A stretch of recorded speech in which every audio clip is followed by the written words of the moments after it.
Assalamualaikum warahmatullahi wabarakatuh. Perkenalkan, nama saya Amelia Maharani Tanjung dengan NIM 0309241014. Saya dari Tadrusi PS 1 semester 1. Nah, di sini saya akan menjelaskan tentang ejaan bahasa Indonesia. Ejaan adalah kaidah tata cara menggambarkan bunyi-bunyi kata atau kalimat dalam penulisan dengan memperhatikan tanda baca. Ejaan yang disempurnakan adalah ejaan yang termuat dalam Keputusan Presiden Nomor 57 tanggal 16 Agustus 1972. Ejaan yang disempurnakan sering disebut dengan EYD.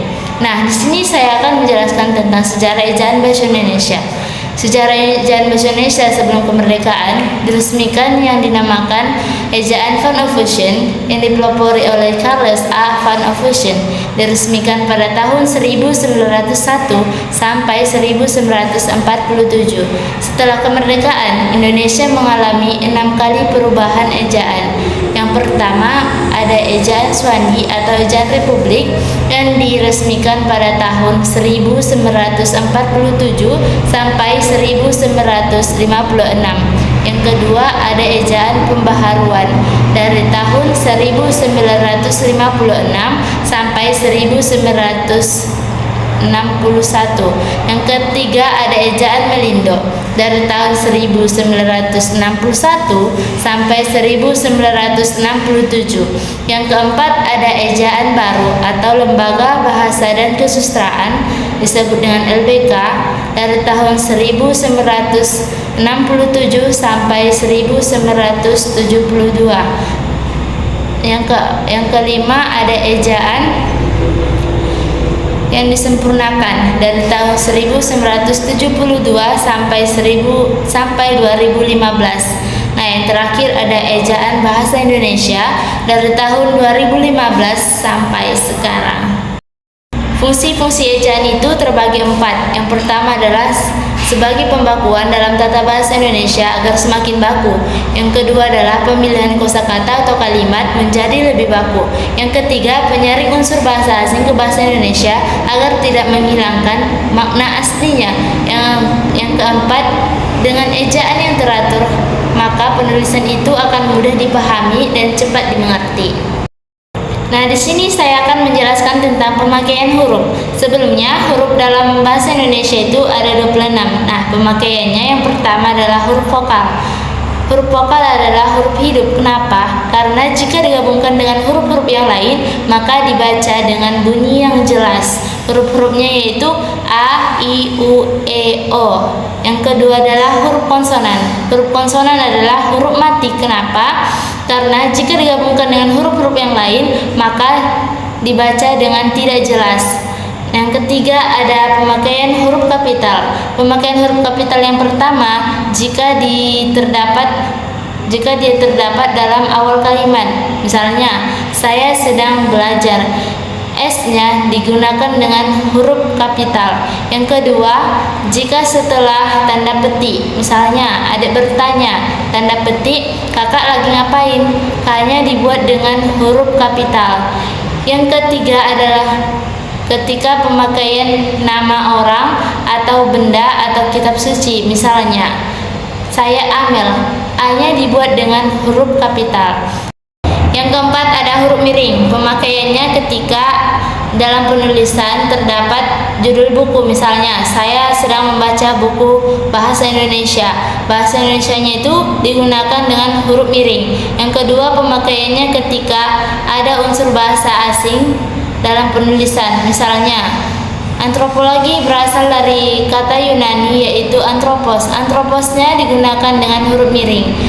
Yang kelima, ada pemakaian gabungan huruf konsonan. Gabungan huruf konsonan maksudnya adalah ketika terdapat gabungan huruf-huruf konsonan, yaitu huruf yang selain huruf vokal. Yang terakhir, ada pemakaian huruf diftong. Pemakaian huruf diftong yaitu huruf-hurufnya I, Au, E, Oi. Nah, saya akan menjelaskan tentang pemenggalan kata. Yang pertama, jika di tengah kata terdapat 2 huruf vokal yang saling berurutan, misalnya kata buah. Nah, dipenggal di antara U dan A. Yang kedua, jika terdapat huruf konsonan di tengah-tengah huruf vokal, dua huruf vokal. Misalnya kata bapak. Yang ketiga, jika terdapat huruf konsonan yang saling berurutan, misalnya kata caplok. Nah, di sini saya akan menjelaskan tentang pemakaian tanda baca. Yang pertama, tanda titik. Tanda titik digunakan ketika akhir kalimat. Misalnya, saya sedang membaca titik. Yang kedua, memisahkan jam, menit, dan detik dalam penulisan. Misalnya, 01.02.03. Yang ketiga, setelah angka atau huruf dalam bagan atau ikhtisar. Misalnya, 1.1 pendahuluan. Tanda titik tidak digunakan setelah angka yang berada dalam tanda kurung. Misalnya 1 tanda kurung keterangan, tidak digunakan dengan tanda titik. Tanda koma. Tanda koma dipakai ketika menunjukkan pemerincian. Misalnya, saya membeli titik 2 sepatu, koma, pensil, koma, pulpen, koma, dan lain-lain. Yang kedua, tanda koma dipakai sebelum kata penghubung. Misalnya, saya ingin membeli komputer, koma, tetapi uang saya tidak mencukupi. Titik koma. Tanda titik koma dapat dipakai sebagai pengganti kata penghubung untuk memisahkan kalimat setara yang satu dari kalimat setara yang lain di dalam kalimat majemuk. Misalnya, hari sudah malam, titik koma, anak-anak masih membaca buku. Dua tanda titik koma dipakai pada akhir pemerincian yang berupa klausa. Yang keempat, tanda titik dua. Tanda titik dua dipakai pada akhir suatu pernyataan lengkap yang diikuti pemerincian atau penjelasan. Misalnya, mereka memerlukan perabot rumah tangga, tanda titik dua, kursi, koma, meja, dan lemari. Tanda titik dua tidak dipakai jika pemerincian atau penjelasan itu merupakan pelengkap yang mengakhiri pernyataan. Misalnya, kita memerlukan kursi, koma, meja, koma, dan lemari. 5. Tanda hubung. Tanda hubung dipakai untuk menandai bagian kata yang terpenggal oleh pergantian baris. Misalnya, di samping cara lama, koma, diterapkan juga ca, tanda hubung ra baru. Misalnya, juga di dalam anak-anak, tanda hubung dipakai untuk menyambung unsur kata ulang. Tanda seru dipakai untuk mengakhiri ungkapan atau pernyataan yang berupa seruan atau perintah yang menggambarkan kesungguhan, kebijaksanaan, emosi yang kuat. Misalnya, alangkah indahnya Taman Bunaken. Tanda seru merdeka.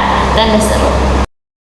Berikutnya, tanda pisah. Tanda pisah dapat dipakai untuk membatasi penyisipan kata atau kalimat yang memberi penjelasan di luar bangun kalimat. Misalnya, kemerdekaan bangsa itu, tanda pisah saya yakin akan tercapai.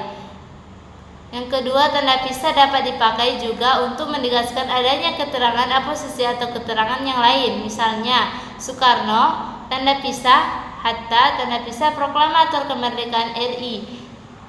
Tanda tanya dipakai pada akhir kalimat tanya. Misalnya, kapan Hari Pendidikan Nasional diperingati? Tanda tanya. Dan berikutnya adalah tanda seru. Tanda seru dipakai untuk mengakhiri ungkapan atau pernyataan yang berupa seruan atau perintah yang menggambarkan kesungguhan, ketidakpercayaan atau emosi yang kuat. Misalnya, alangkah indahnya Taman Laut Bunaken, merdeka. Tanda elipsis.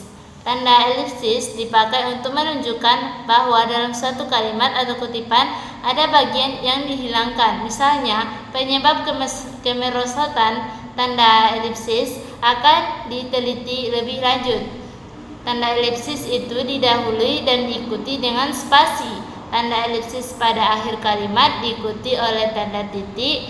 Jumlah titiknya itu ada 4 buah.